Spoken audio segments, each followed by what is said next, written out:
नमस्कार प्रिय दर्शकों आज हम बात करने जा रहे हैं स्त्री के भाग्य और उसके जीवन के बारे में। आज की ये ज्ञानवर्धक कहानी आप लोगों को बड़ी सीख देने वाली है। अगर इस ज्ञानवर्धक कहानी को आप सभी लोग पूरा सुन लेते हैं तो अगर आपके घर में बेटी है तो आप अपने आप को खूब नसीब मानोगे और आप अपने आप को बेटी का बाप कहते हुए अपने आप में गर्व करोगे। मित्रों, ये ज्ञानवर्धक कहानी एक राजा के ऊपर है और ये ज्ञानवर्धक कहानी आप लोगों को बहुत बड़ी सीख देने वाली है, इसलिए इस ज्ञानवर्धक कहानी को आप सभी लोग पूरा सुने। अगर आप इस चैनल पर पहली बार आए हैं तो प्रिय दृष्टांत चैनल को सब्सक्राइब कर दें और इस एपिसोड को लाइक कर दें और इस ज्ञानवर्धक कहानी को पूरा सुने, क्योंकि आधा अधूरा ज्ञान जीवन में हमेशा घातक होता है और उसका घातक ही परिणाम हमको देखने को मिलता है। इसलिए इस ज्ञानवर्धक कहानी को आप सभी लोग पूरा सुने। दोस्तों, यह कहानी है एक राजा की। एक नगर में एक बहुत बड़ा राजा रहा करता था। भगवान कुबेर और माता लक्ष्मी की दया से उस राजा के यहाँ धन धान की कोई भी कमी नहीं थी। धन धान से वह निपुण था और साथ ही भगवान की दया से उस राजा के यहाँ 7 पुत्रियों ने जन्म लिया। वो 7 पुत्रियां बहुत ही सुंदर और सुशील थीं और हर बात का पालन भी किया करती थी। मित्रों, एक दिन की बात है जब राजा की 7 पुत्रियां भोजन कर रही होती है, तभी उसी समय वह राजा अपनी पुत्रियों के पास जाता है और सभी पुत्रियों से पूछता है कि पुत्रियों, जो तुम भोजन खा रही हो, ग्रहण कर रही हो, वह भोजन किसके भाग्य का है?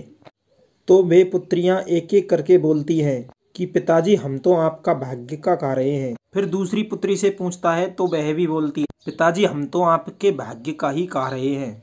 जब तीसरी पुत्री से पूछता है तो वह भी बोलती है कि पिताजी, हम तो आपके भाग्य का ही खा रहे हैं। यानी कि जब तक वह 6 पुत्रियों से पूछता है तो 6 की 6 पुत्रियां यही बोलती है कि पिताजी, हम तो आपके भाग्य का ही खा रहे हैं। और जब वह 7वीं पुत्री से पूछता है कि पुत्री, तुम किसके भाग्य का भोजन ग्रहण कर रही हो, तो वह पुत्री बोल देती है कि पिताजी, खैर मुझे क्षमा करें, परंतु मैं खुद अपने भाग्य का खा रही हूँ, क्योंकि यह भोजन मेरे भाग्य में है, इसलिए ही तो मैं इसे ग्रहण कर पा रही हूँ। अन्यथा यह भोजन आपके भाग्य का हो तो इस भोजन को आप स्वयं ही ग्रहण करते, ना कि हम ग्रहण करते।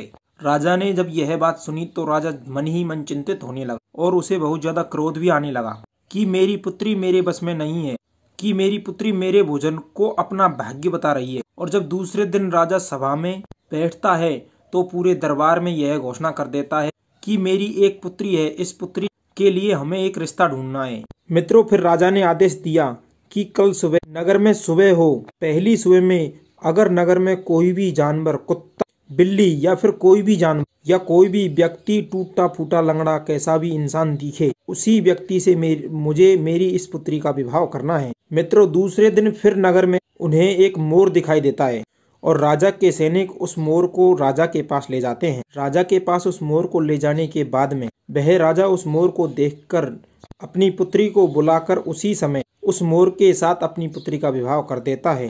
प्रिय दर्शकों, उसके बाद में वह मोर और उस राजा की पुत्री दोनों उस नगर से जंगल की ओर चले जाते हैं और जंगल में एक कुटिया बनाकर वहीं पर रहने लगते हैं। उसके बाद में जब रात होती तो उस कुटिया के अंदर ही सो जाती।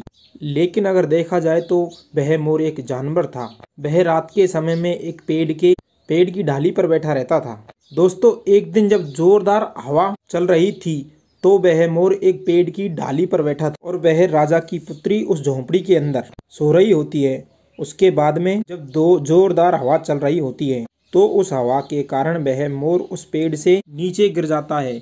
उसी दौरान उस मोर की वहीं पर मृत्यु हो जाती है। उसके बाद में जब उस राजा की पुत्री को पता चलता है, जब वह राजा की पुत्री इस नजरिए को देखकर बहुत चिंतित हो जाती है और रोने लगती है और बहुत ज्यादा दुखी हो जाती है। और उसके बाद में वह राजा की पुत्री जोर जोर से रोने लगती है और भगवान को याद करती है और कहती है, हे परमेश्वर, आपने मेरे साथ ये क्यों किया? मैं अपने घर वालों का भी सुख नहीं पा पाई और मेरे पति का भी सुख नहीं पाया। आपने तो मुझे कहीं का भी नहीं छोड़ा।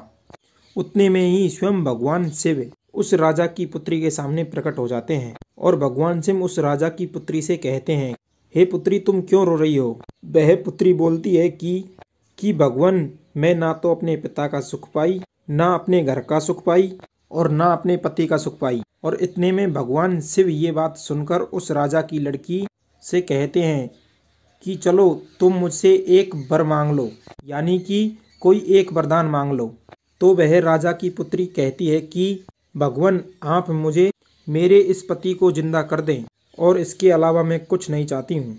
इसके बाद में भगवान शिव कहते हैं मैं इस मृत को जिंदा तो कर दूंगा खैर, और इसके सिर में ये टोक है ये तो हमेशा ही रहेगी। और उसके बाद में भगवान शिव उस मृत मोर को जिंदा कर देते हैं और एक इंसान का रूप दे देते हैं, लेकिन उसके उस सिर में वो टोक रहती है। और भगवान शिव उससे कहते हैं कि पुत्री एक बात का तुम्हें हमेशा ख्याल रखना है कि अगर उसकी इस टोक पर छोटी सी भी चोट लग जाती है तो उसकी उसी समय मृत्यु हो जाएगी और उसके बाद में मैं खुद फिर से जीवित नहीं कर पाऊंगा। यह कहकर भगवान शिव वहां से लुप्त हो जाते हैं और वह राजा की पुत्री और वह मृत वो मोर था जिसने एक मानव पुरुष का रूप धारण कर लिया था, वह दोनों एक नगर में जाकर रहने लगते हैं।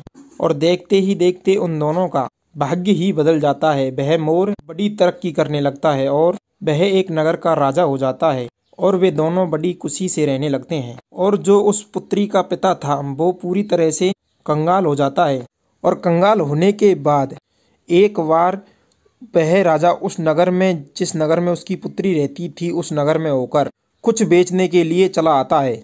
उसके बाद में और वो तब नीचे कुछ सामान बेच रहा होता है। ऊपर उस राजा की पुत्री अपने महल के ऊपर खड़ी होकर देख रही होती है और तभी वह पुत्री अपने पिता को पहचान जाती है और वह पुत्री अपने पिता को जोर से आवाज देकर बुला लेती है और कहती है कि मुझे आपसे कुछ खरीदना है, आप महल पर आइए। इतने में ही वह गरीब राजा उस महल के अंदर प्रवेश कर लेता है और वह पुत्री अपने पिता को देखकर बहुत ज्यादा खुश हो जाती है, परंतु उसकी गरीब की स्थिति देखकर बहुत ज्यादा चिंतित हो जाती है। परंतु वो राजा अपनी उस पुत्री को नहीं पहचान पाता है और वो पुत्री अपने पिता को पहचान जाती है और वह पुत्री बोलती है कि आपको कुछ खाना है, भोजन करना है।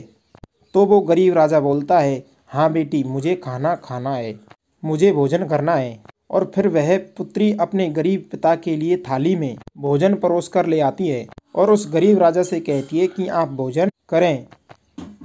और जब फिर वह राजा भोजन कर रहा होता है तो उसके पश्चात वह पुत्री अपने गरीब पिता से पूछती है कि सुनिए, जो अब आप भोजन कर रहे हैं ये भोजन आप किसके भाग्य का कर रहे हैं? तो वह गरीब राजा कहता है कि यह भोजन मैं अपने भाग्य का कर रहा हूँ, क्योंकि अगर यह भोजन मेरे भाग्य का नहीं होता तो मैं अभी इसे नहीं खा रहा होता, इसे कोई और ही खा रहा होता। इतने में वह पुत्री उस गरीब राजा से कहती है कि आप मुझे पहचान पा रहे हैं? तो वह गरीब राजा कहता है कि नहीं पुत्री, मैं तुम्हें नहीं पहचान पाया। इतने में वह पुत्री कहती है मैं आपकी वही पुत्री हूँ जिसे आपने एक मोर के साथ विवाह करके अपने राज्य से निकाल दिया था। इतने में यह बात सुनकर वह राजा फूट फूट कर रोने लगता है और अपनी पुत्री से माफी मांगने लगता है। और वह राजा कहता है कि पुत्री, आज तुमने मेरी आंखें खोल दी। आज मुझे पता चला है कि व्यक्ति का सबसे बड़ा भाग्य होता है और जो भाग्य में होता है वही व्यक्ति का होता है। मित्रों, प्रिय दर्शकों, आज हमें इस कहानी से यह सीख मिलती है कि हमारे जीवन में हमें जो भी चाहिए प्राप्त होती है वो सभी चीज़ें हमें हमारे भाग्य से ही मिलती है। इसलिए सबसे बड़ा भाग्य ही होता है। जीवन में जो भी चीज़ें हमें वस्तु चीज़ें प्राप्त होती है वो भाग्य से ही प्राप्त होती है। मित्रों, उम्मीद करते हैं आप सभी को यह एपिसोड पसंद आई होगी। तो मित्रों, उम्मीद करते हैं कि आपको छोटी सी यह जानकारी पसंद आई होगी और आई होगी तो चैनल को सब्सक्राइब कर दें और वीडियो को ज़्यादा से ज़्यादा शेयर करें ताकि और लोगों को इस ज्ञान का उपलक्ष्य प्राप्त हो।